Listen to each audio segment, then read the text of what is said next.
mezzo, smanacciato dall'estremo difensore del Bagheria, ma ancora possesso San Giorgio Piana che ripropone di nuovo il pallone in mezzo, grande occasione.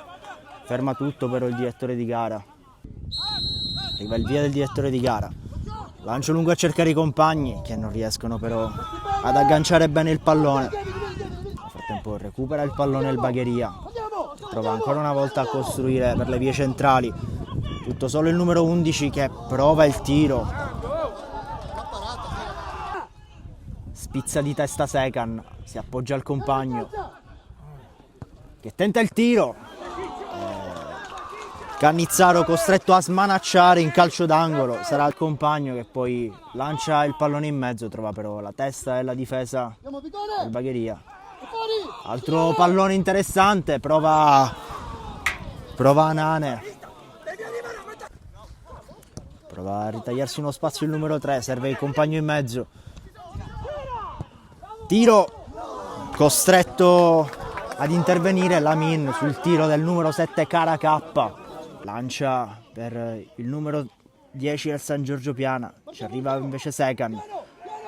Ancora San Giorgio Piana in aria che trova il gol e sblocca la partita. Sannasardo segna il gol che decide finora il vantaggio del San Giorgio Piana.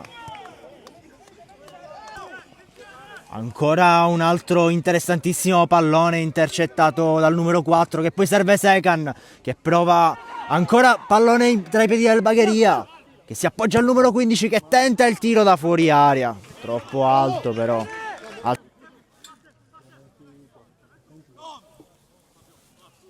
Che viene battuta adesso. Tentato il tiro. Che si appoggia poi al compagno. Ancora Secan che cede il pallone al numero 15. In due tempi ci arriva Cannizzaro, ma grande occasione per Caciocca. Scatta il San Giorgio Piana, grande occasione. Continua a guadagnare metri Neri che serve il numero 10 che poi va in porta. Nel frattempo però aveva alzato la bandierina l'assistente. Lotta ancora Martinez sul pallone, riesce ad afferrarlo, lanciato in mezzo per Secan, pallone che entra dentro e c'è il gol di Mario Secan, assist dell'appena subentrato numero 20 Martinez ed è 2-0 il match a Piana degli Albanesi.